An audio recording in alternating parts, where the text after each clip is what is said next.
Have you ever wondered how three infinite lines can intersect at one point yet remain distinct? Today we will explore this intriguing geometric concept. Imagine two infinite lines. They stretch on indefinitely in both directions, each line a representation of infinity itself. Now imagine these two infinite lines intersecting at a point. We'll call this point P. What's fascinating about point P is that it's not divided or confused by the lines. It remains fully present in each of them, a complete entity in itself. Now let's take this a step further. Picture three infinite lines. Just like before, they stretch on forever, each one a symbol of infinity.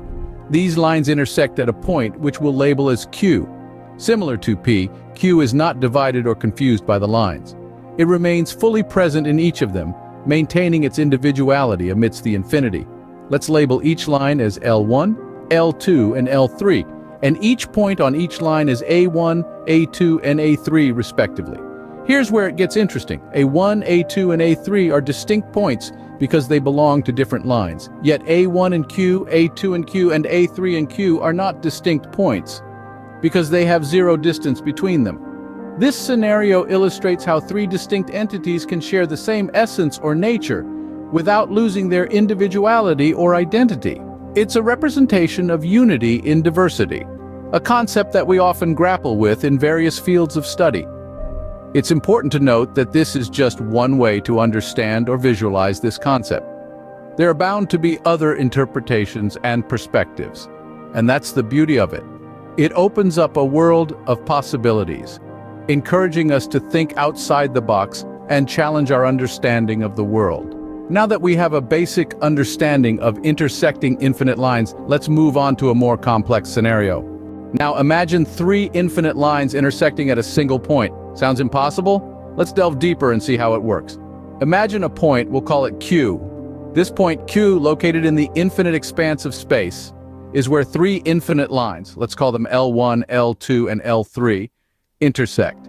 Each line in its infinite stretch contains an endless number of points, yet they all converge at Q.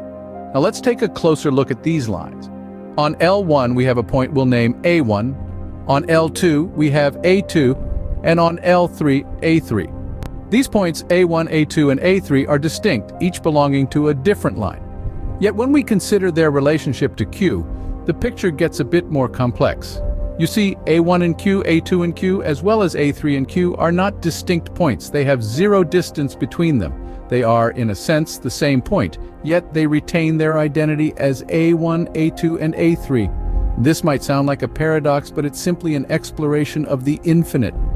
This is a way to illustrate how three distinct entities can share the same essence or nature without losing their individuality or identity. It's a geometric dance, a play of infinity, where lines and points intersect and merge, yet maintain their distinct characteristics.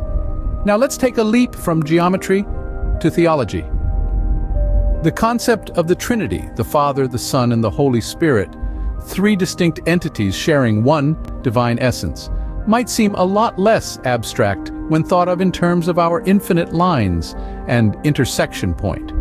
Each line could represent a person of the Trinity and the point of intersection, their shared divine essence. The lines remain distinct yet share the same point. The point is not divided or confused by the lines, but is fully present in each of them. As we've seen, three infinite lines can intersect at a single point without losing their individuality. Now let's apply this concept to something more abstract.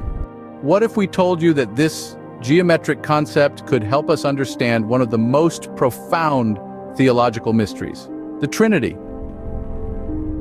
Let's dive deeper into this idea. The Christian doctrine of the Trinity teaches us that God is one being who exists in three persons, the Father, the Son, and the Holy Spirit. Each person is fully God, yet they are not the same as each other. This isn't a geometrical proposition, but a theological one. It's not about spatial or temporal relations, but divine ones. Imagine our three infinite lines as representations of the Father, the Son, and the Holy Spirit. The point of intersection, similar to points A1, A2, and A3 in our previous diagrams, represents their shared essence or nature. The lines maintain their distinct identities, yet converge at the same point. This point isn't divided or confused by the lines, but is fully present in each of them, much like how God is fully present in each person of the Trinity. This analogy helps us comprehend how God can be both one and three simultaneously, showing that affirming both monotheism and Trinitarianism isn't contradictory or inconsistent. It's a logical possibility for three distinct entities to share the same essence or nature without contradiction. However, like any analogy, it has its strengths and weaknesses. On the plus side, it avoids common heresies associated with other analogies, such as modalism, partialism, or Arianism. It also illustrates the difference between being and person, and that God's being is not divided or confused by his persons. But remember, this analogy is not perfect. It doesn't capture all aspects of the Trinity. The Trinity is a divine mystery that transcends human understanding and logic. It's a revealed mystery, not a logical necessity. While this geometric analogy is not perfect, it provides a helpful framework for understanding the mystery of the Trinity. As we wrap up, let's reflect on what we've learned. Our journey began with three infinite lines intersecting at a single point, a concept that, though complex, served as a useful analogy for the profound theological doctrine of the Trinity. Each line, distinct and infinite, converges at a single point, much like each person of the Trinity. The Father, the Son, and the Holy Spirit are distinct yet converge in their divine essence. However, it is crucial to remember that this geometric illustration, while helpful, is not a perfect representation of divine mystery.